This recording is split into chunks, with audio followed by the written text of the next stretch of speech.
प्यारे बच्चों, सुप्रभात। आज हम करेंगे आत्म परिचय कविता का अगला काव्यांश।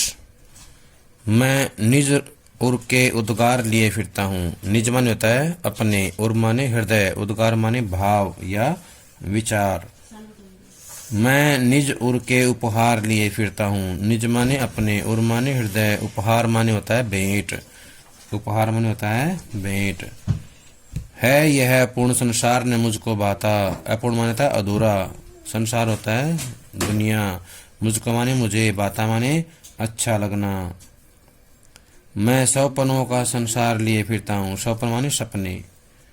इसकी व्याख्या देखें। मैं निज उर के उद्गार लिए फिरता हूँ। कभी कहता है कि मैं अपने हृदय में जो नए नए भाव आते हैं उनको जो है उपहार, नए नए भावों को लिए घूमता रहता हूँ। कहने का आशय है कि मेरे हृदय में नए नए भाव आते रहते हैं और इन भावों को मैं जो है संसार को देता रहता हूँ। मैं निज उर के उपहार लिए फिरता हूँ। निज माने अपने। कभी कहता है कि मैं अपने हृदय के भेंटे या हृदय की जो उपहार हैं वो लिए घूमता रहता हूँ। कहने का आशय ये है कि मैं इस संसार को अपने हृदय के जो कोमल भाव रूपी जो उपहार हैं या भाव रूपी जो भेंटे हैं वो देता रहता हूँ। है यह पूर्ण संसार न मुझको भाता। ये संसार क्या है? अधूरा है, इसलिए मुझको अच्छा नहीं लगता है, क्योंकि इस संसार के अधूरेपन से मुझे जो है अत्यंत दुख होता है, अत्यधिक कष्ट होता है और ये मुझे बिल्कुल भी पसंद नहीं है। मैं सपनों का संसार लिए फिरता हूँ। कभी कहता है कि मैं अपने ही सपनों की दुनिया में रहता हूँ। सपन होता है सपने, और वो सपनों की दुनिया कौन सी है? प्रेम की दुनिया। मैं अपनी सपनों की प्रेममय दुनिया में रहता हूँ। मैं उसी सपने को साकार करने में लगा रहता हूँ, भटकता रहता हूँ। कहने का आशय है कि मैं संसार को एक प्रेममय संसार में बदलना चाहता हूँ और इसी सपने को पूरा करने में लगा रहता हूँ या जुटा रहता हूँ। अब देखें प्रश्न इसमें। इस काव्यांश से जुड़े हुए प्रश्न कौन कौन से हैं? पहला है, कवि के हृदय में किस प्रकार के उद्गार हैं? उद्गार वाला ही आएगा। कवि के हृदय में किस प्रकार के उद्गार हैं? तो बताना है। कवि के हृदय में प्रेम के उद्गार हैं, प्रेममय उद्गार हैं। वह अपने प्रिय को भरपूर प्रेम देना चाहता है और प्रेममय जीवन यापन करना चाहता है। एक बार फिर से सुने। कवि के हृदय में प्रेममय उद्गार हैं। वह अपने प्रिय को भरपूर प्रेम देना चाहता है और प्रेममय जीवन यापन करना चाहता है। अगला प्रश्न है, कवि संसार को अपूर्ण क्यों कहता है? अपूर्ण क्यों कहता है? तो इसका उत्तर आएगा, कवि के अनुसार प्रेम शून्य संसार अपूर्ण और अधूरा है। प्रेम शून्य यानी कि जिसमें प्रेम नहीं है, प्रेम शून्य संसार अपूर्ण और अधूरा है। परंतु यदि जीवन में प्रेम की प्राप्ति हो जाती है तो जीवन मधुर लगने लगता है। जीवन में प्रेम की प्राप्ति होती है तो क्या है? जीवन मधुर लगने लगता है। अगला प्रश्न है, सौपनों के संसार द्वारा कवि क्या कहना चाहता है? सौपनों का संसार जो है इसके द्वारा कवि क्या कहना चाहता है? सौपनों के संसार से कवि का तात्पर्य है प्रेममय जीवन। प्रेममय जीवन। जो लोग प्रेम की भावना से परिपूर्ण होकर जीते हैं वे ही जीवन का आनंद उठाना जानते हैं। जो लोग प्रेममय जीवन या प्रेम की भावना से परिपूर्ण होकर जीते हैं वे ही जीवन का आनंद उठाना जानते हैं। अगला प्रश्न है, कवि के मन की दशा कैसी है? इस पद्यांश में बताना है कवि के मन की दशा कैसी है। कवि अपने हृदयगत प्रेम को या हृदय में उत्पन्न प्रेम को अपने प्रिय के समक्ष प्रकट करना चाहता है। कवि जो है अपने हृदयगत प्रेम को अपने प्रिय के समक्ष प्रकट करना चाहता है। कवि को यह संसार प्रेम के बिना अपूर्ण लगता है, अधूरा लगता है। कवि को यह संसार जो है प्रेम के बिना अपूर्ण लगता है, इसलिए वह प्रेममय जीवन जीना चाहता है। इसलिए वह प्रेममय जीवन जीना चाहता है। इस पद्यांश का प्रमुख भाव क्या है या मुख्य भाव क्या है? तो बताना है। इस पद्यांश में कवि ने खुले शब्दों में अपने प्रेम को स्वीकार किया है और प्रेम को जीवन का आधार या मानव जीवन की मूल भावना माना है। प्रेम को मानव जीवन की मूल भावना माना है। इसके बाद अगला हम करेंगे काव्यांश। मैं जला हृदय में अग्नि दहा करता हूँ, सुख दुख दोनों में मगन रहा करता हूँ। जग भव सागर तरने को नाव बनाए, मैं भव मौजों पर मस्त बहा करता हूँ, भव मौजों पर मस्त बहा करता हूँ। मैं जला हृदय में, जला होता है प्रज्वलित करना, हृदय माने मन, अग्नि माने आग, दहा माने जलाकर। कवि कहता है कि मैं जो है अपने हृदय में, मैं खुद जो है स्वयं जो है अपने हृदय में अग्नि जलाकर, यानी कि प्रेम की अग्नि जला करके जो है उसमें जलता रहता हूँ। कहने का आशय ये है कि कवि को ये जो प्रेममय जीवन है सुखद लगता है, अच्छा लगता है। वह प्रेम की दीवानगी में मस्त होकर के जीवन के सुख दुख को निरंतर भोगता रहता है। जीवन में जो सुख आते हैं, दुख आते हैं, उनको जो है सहन करता रहता है, उनको जो है स्वीकार करते हुए चलता है। सुख दुख दोनों में मगन रहा करता हूँ। कोई कहता है कि मेरे जीवन में चाहे सुख आए दुख आए, कोई भी अवस्था हो, हर अवस्था में मैं जो है मगन रहता हूँ, मस्त रहता हूँ। ना तो मैं दुख में ज्यादा दुखी होता हूँ, ना ही सुख में ज्यादा सुखी होता हूँ। हर अवस्था में अपने आप को एक जैसा बनाए रखता हूँ। जग भवसागर तरने को नाव बनाए, और जग माने संसार, भवसागर माने संसार रूपी सागर। यहाँ पे जो है रूपक अलंकार है, संसार रूपी सागर। मौजें होता है किनारा, मैं भव मौजों पर मस्त बहा करता हूँ। नाव होता है नौका, नाव होता है नौका। कवि कहता है कि मैं जो है इस संसार रूपी सागर को पार करने के लिए, संसार रूपी सागर को पार करने के लिए जो मुसीबतों से भरा हुआ है, बाधाओं से भरा हुआ है, उस सागर को पार करने के लिए जो है मैं नौका बना करके, प्रेम की जो नौका है, प्रेम रूपी जो नौका है, बना करके उस पर सवार होकर के संसार रूपी सागर की लहरों पर मस्त बहता रहता हूँ। यानी कि अपनी मस्ती में मस्त होकर के बहता रहता हूँ, उन लहरों पर जो है तैरता रहता हूँ। कहने का आशय ये है कि मैं जो है कभी भी सांसारिक बाधाओं से नहीं डरता हूँ, और मैं जो है अपनी प्रेम रूपी नाव के द्वारा, प्रेम रूपी नाव के ऊपर सवार होकर के इस संसार की सारी बाधाओं को पार कर लेता हूँ। इन सारी बाधाओं से पार उतर जाता हूँ। प्रेम के कारण कवि के मन में जो है किसी प्रकार की कोई बाधा नहीं रुक पाती है, इसलिए वह जो है संसार सागर की लहरों पर, जो ये सुख दुख की लहरें आती जाती रहती हैं, इनके ऊपर जो है प्रेम की नाव में बैठकर मस्त होकर के अपनी मस्ती में, मौज और मस्ती में जो है लीन होकर के उनके ऊपर तैरता रहता है, उनके ऊपर जो है मौज मस्ती से घूमता रहता है। अब जो ये हमारा पहरा है, इसके अंदर जो है अग्नि, नाव, ये जो शब्द आए हैं, इनमें रूप का अतिशयोक्ति अलंकार का प्रयोग भी किया गया है। जो ये अग्नि है, दहा, अग्नि दहा करता हूँ, जला हृदय में अग्नि दहा करता हूँ, और ये नाव बनाए, भव सागर तरने को नाव बनाए, रूप का अतिशयोक्ति अलंकार का प्रयोग इसमें किया गया है। आगे देखें प्रश्न जो हैं कौन कौन से बनते हैं। कवि अपने हृदय में अग्नि जलाकर उसमें क्यों जला करता है? पहला ही प्रश्न है। कवि जो है अपने हृदय में अग्नि जो है जलाकर उसमें क्यों जला करता है, तो बताना है। कवि अपने प्रिय से अत्यधिक प्रेम करता है। कवि अपने प्रिय से अत्यधिक प्रेम करता है।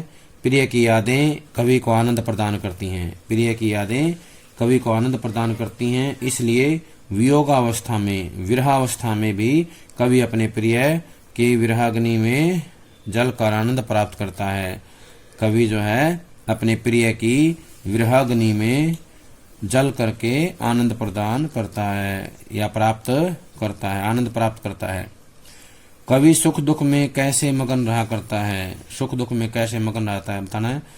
अपने प्रिय की मधुर यादों में लीन रहने के कारण, अपने प्रिय की मधुर यादों में लीन रहने के कारण कवि सुख दुख में मस्त रहता है या मगन रहता है। उसे सांसारिक चिंताएं जो है सताती नहीं हैं, उसे सांसारिक चिंताएं नहीं सताती हैं। अगला प्रश्न है, भवसागर से पार उतरने के लिए नाव बनाने का क्या अर्थ है, तो बताना है। इस संसार को जो है भवसागर कहा गया है, इस संसार को भवसागर कहा गया है।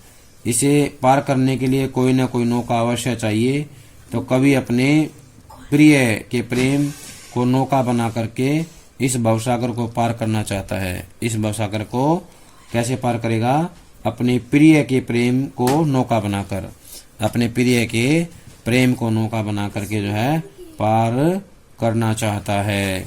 अगला प्रश्न है, भव मौजों से कवि का क्या अभिप्राय है, भव मौजों से कवि का क्या अभिप्राय है। भव मौजों से कवि का अभिप्राय है संसार रूपी सागर के अंदर उठने वाली लहरें जो किनारे तक पहुंचाती हैं, संसार रूपी सागर में उठने वाली लहरें। दूसरा इसका अर्थ होता है किनारा भी। मौजें वैसे लहरें होती हैं, लेकिन यहाँ कवि इसका एक अर्थ जो है किनारा भी लेता है। कवि कहता है कि भव मौजों का मतलब होता है संसार रूपी सागर का किनारा। कवि का आशय यह है कि संसार के आकर्षणों में उसकी कोई रुचि नहीं है, सांसारिक जो आकर्षण है उनमें कोई रुचि नहीं है, वह संसार में प्रवेश ही नहीं करना चाहता। सांसारिक विषय वासनाओं को त्याग कर ही वह प्रेम का सच्चा आनंद प्राप्त करना चाहता है। सांसारिक जो विषय वासनाएं हैं या जो सांसारिक आकर्षण है उनको त्याग करके सच्चा आनंद प्राप्त करना चाहता है, प्रेम का सच्चा आनंद। इस पद्यांश का मुख्य भाव क्या है, ये जो पद्यांश इसका मुख्य भाव क्या है तो बताना है। इस पद्यांश में कवि ने स्पष्ट किया है कि वह प्रेम की उन्मत्तता में मस्त होकर जीवन के सुख दुख को भोगना चाहता है। प्रेम की उन्मत्तता में मस्त होकर जीवन के सुख दुख को भोगना चाहता है।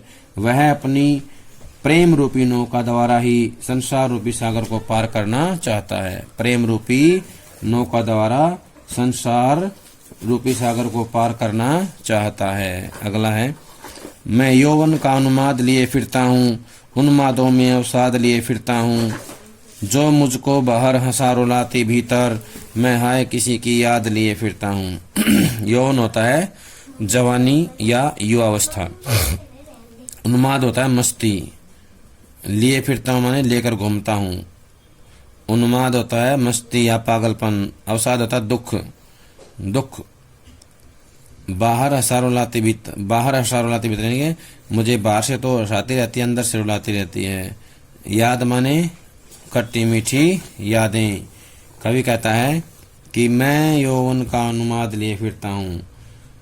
कवि ये कहने का आशय है कि कवि जो है कहते हैं मेरे जीवन में जो है मैं अपने साथ जवानी की जो मस्ती है वो लेकर के घूमता रहता हूँ। यानी कि मेरे जीवन में क्या है, यौवन की एक मस्ती है, जवानी की मस्ती है। मैं अपनी प्रिया को मिलने के लिए हमेशा व्याकुल रहता हूँ और मैं प्रिया के प्रेम का दीवाना हूँ। यद्यपि वियोगावस्था के कारण जो है मेरे अंदर निराशा आ गई है, दुख आ गया, साथ में दुख, निराशा आ गई है, दुख आ गया है। उस दुख के भाव से जो है मैं थोड़ा निराश हो जाता हूँ, हताश हो जाता हूँ, लेकिन फिर भी जो है मैं लोगों के सामने हमेशा हंसता रहता हूँ। मेरे जीवन में जो है क्या आ गया है, वियोगावस्था के कारण जो है मेरे अंदर निराशा आ गई है, दुख आ गए हैं, कष्ट आ गया है, लेकिन फिर भी क्या है मैं लोगों के सामने हंसता रहता हूँ। वियोग की पीड़ा से मेरे हृदय में परेशानी तो होती है, वियोग की पीड़ा मुझे परेशान तो कर देती है, मेरे हृदय को परेशान तो कर देती है। मेरे मन में प्रिया की याद ऐसे समा चुकी है, ऐसे जो है मेरे अंदर समा गई है कि मैं उसे याद करके मन ही मन रोता रहता हूँ, परंतु लोगों के सामने हंसने का अभिनय करता हूँ। लोगों के सामने हंसने का अभिनय करता हूँ। कहने का आशय है कि मेरे मन में प्रिय की ऐसी यादें हैं जो मेरे को रुलाती रहती हैं, लेकिन बाहर से मुझे जो है हंसता हुआ दिखाने का प्रयत्न करती हैं, यानी हंसता हुआ दिखाती हैं। कहने का भाव ये है कि प्रिया का वियोग हमेशा मुझे अंदर ही अंदर कचोटता रहता है, दुख पहुंचाता रहता है, लेकिन बाहर से जो है मैं हंसने का प्रयास करता हूँ। इस काव्यांश से जुड़े हुए प्रश्न जो है करेंगे। यौवन के उन्माद द्वारा कवि क्या कहना चाहता है? यौवन के उन्माद द्वारा कवि क्या कहना चाहता है, बताना है। यौवन के उन्माद से कवि का अभिप्राय है यौवनकालीन अल्हड़ जवानी में मन में प्रेम का जोश लगता है कि कवि नए नए प्रेम के कारण अत्यधिक व्याकुल है। प्रिया का वियोग उसे व्यथित कर देता है। ऐसे लगता है कि कवि नए नए प्रेम के कारण क्या है, अत्यधिक व्याकुल है। प्रिया का वियोग उसे व्यथित कर देता है, दुखी कर देता है। कवि अवसाद से ग्रस्त क्यों है? अवसाद का दुख से ग्रस्त क्यों है, जब बताना है। कवि की प्रिया उसे छोड़कर चली गई है, अतः कवि प्रेमजन्य निराशा के कारण अत्यधिक व्यथित है, इसलिए वह अवसाद से ग्रस्त है। कवि की प्रिया जो उसे छोड़कर चली गई है, अतः कवि प्रेमजन्य निराशा के कारण अत्यधिक व्यथित है, इसलिए वह अवसाद से दुखी है, अवसाद से ग्रस्त है। अगला प्रश्न है, कवि के भीतर तथा बाहर कैसी असंगति है? असंगति माने होता है असमानता। कवि के भीतर और बाहर कैसी असंगति है, तो बताना है। भले ही कवि विरह व्यथा के कारण अंदर ही अंदर कसमसाता रहता हो, परंतु वह संसार के सामने हमेशा हंसता और मुस्कुराता रहता है। संसार के सामने हंसता और मुस्कुराता रहता है।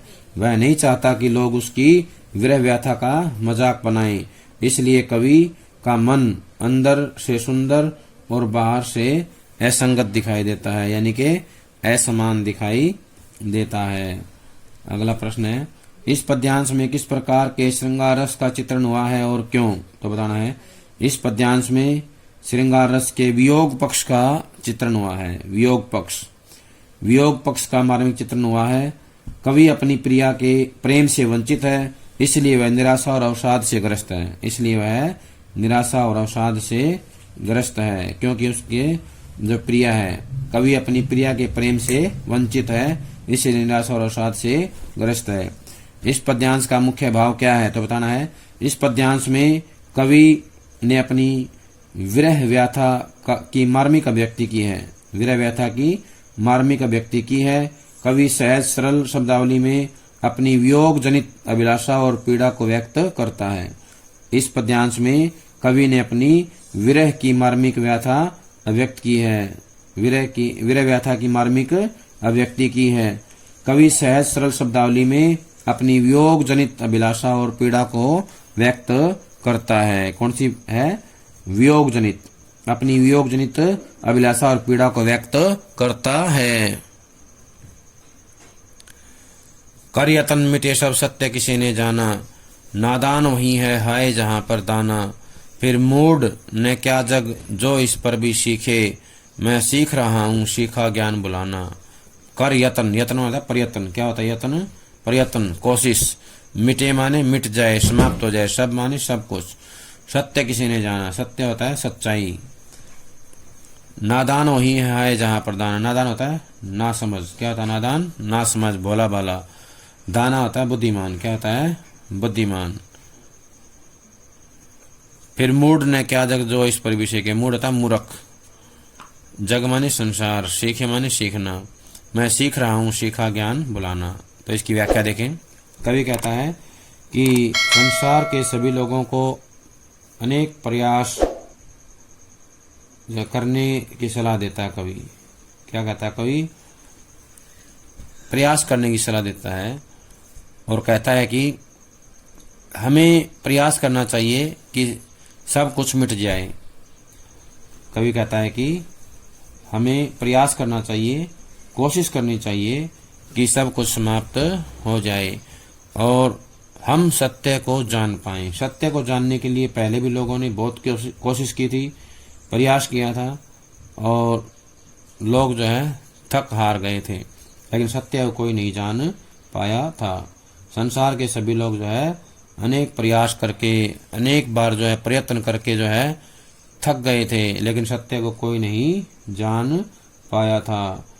सभी ने सत्य को जानने के लिए बड़ी कोशिश की, प्रयत्न किया, लेकिन सफल कोई भी नहीं हो पाया।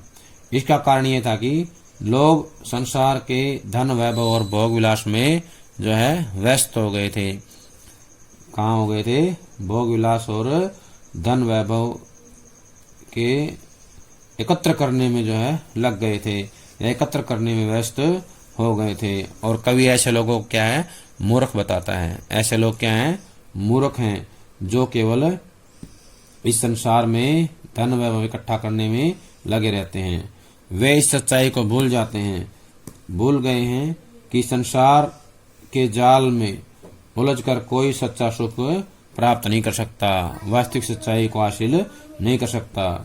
कवि सोचता है कि इस संसार के लोग कैसे मूर्ख हैं, जो सांसारिक लोभ अथवा लोभ में उलझे हुए हैं। मैं तो मूर्खता को समझ चुका हूं, यानी कि मैं सीख रहा हूं सीखा ज्ञान बुलाना, यानी कि संसार से जो बातें मैंने सीखी हैं, जो मूर्खतापूर्ण कार्य किए हैं, मैं उनको अब धीरे धीरे बुलाने का प्रयास कर रहा हूं। इसलिए मैं सांसारिक ज्ञान को बुलाकर प्रेम की मस्ती में जीना चाहता हूं। सीखा ज्ञान बुलाना, जो मैंने संसार से जो है मूर्खतापूर्ण कार्य सीखा है, मूर्खतापूर्ण जो ज्ञान सीखा है, इसको मैं धीरे धीरे बुलाने का प्रयास कर रहा हूं और प्रेम और मस्ती का जीवन जीने में लगा हुआ हूं या जीने में लीन हूं। इससे जुड़े हुए प्रश्न देखें। कवि किसे नादान कहता है और क्यों? तो बताना है। कवि ने उन लोगों को नादान कहा है जो सांसारिक धन वैभव को इकट्ठा करने में लगे रहते हैं, एकत्र करने में लगे रहते हैं, प्रतिदिन भाग दौड़ करते रहते हैं। कवि का विचार है कि अज्ञानता के कारण लोग प्रेम मार्ग को त्याग कर धन वैभव और भोग विलास में अपना जीवन नष्ट कर रहे हैं, भोग विलास में अपना जीवन नष्ट कर रहे हैं। कहने का आशय है कि ऐसे लोग जो केवल सांसारिक धन वैभव को प्राप्त करने के लिए हर पल या प्रतिदिन भागदौड़ करते रहते हैं, वो जो जीवन है उन लोगों का वो क्या है? मूर्खतापूर्ण कार्य है, अज्ञानतापूर्ण कार्य है। ऐसे लोगों को कवि ने नादान कहा है। ऐसे लोग क्या है? नादान होते हैं। दाना से कवि का क्या अभिप्राय है? दाना से कवि का अभिप्राय है सांसारिक धन वैभव और भोग विलास जो मनुष्य को सच्चा सुख नहीं प्रदान करते। कहने का आशय है कि दाना का मतलब है सांसारिक वैभव और भोग विलास, सांसारिक वैभव और भोग विलास जो मनुष्य को सच्चा सुख प्रदान। कवि जग को मूढ़ क्यों कहता है? मूढ़ का मतलब मूर्ख। तो बताना है, जो लोग सांसारिक सुख भोगों या सुख भोग की संपत्ति का संग्रह करने में लगे हुए हैं, सांसारिक सुख सुविधाओं का, सुख संपत्ति का जो है संग्रह करने में लगे हुए हैं, कवि उन्हें मूढ़ कहता है, क्योंकि ऐसे लोग ही अज्ञान के कारण प्रेम को प्राप्त नहीं कर पाते, अज्ञान के कारण प्रेम को प्राप्त नहीं कर पाते।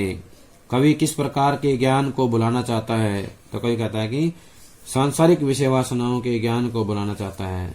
कवि कहता है कि वह सांसारिक विषय वासनाओं के ज्ञान को बुलाना चाहता है, क्योंकि यह ज्ञान कवि को सच्चा सुख प्रदान नहीं करता। ये जो ज्ञान है कवि को सच्चा सुख प्रदान नहीं करता है। इस पद्यांश का मुख्य भाव क्या है? तो बताना है, इस पद्यांश में कवि ने सत्य पर प्रकाश डाला है, सत्य पर प्रकाश डाला है कि संसार में जीवन के सत्य को कोई नहीं पहचान सका। जो लोग सांसारिक मोह माया के शिकार हुए हैं या बने हुए हैं, वह निश्चित ही मूर्ख हैं। कवि ने इस प्रकार के ज्ञान को बुलाने की कामना की है। जो ये सांसारिक ज्ञान है, इसको बुलाने की कामना कवि ने की है। जो लोग सांसारिक मोह माया के शिकार बने हुए हैं, वह निश्चित ही मूर्ख हैं। कवि ने इस प्रकार के ज्ञान को बुलाने की कामना की है या बुलाने का प्रयास। प्यारे बच्चों, ये था हमारा आत्म परिचय कविता का अगला पार्ट। इसके जो है सभी प्रश्न याद कर लें, व्याख्या याद कर लें। जब तक अगला पार्ट आता है तब तक इसको अच्छे से याद कर लें। सभी का बहुत बहुत धन्यवाद।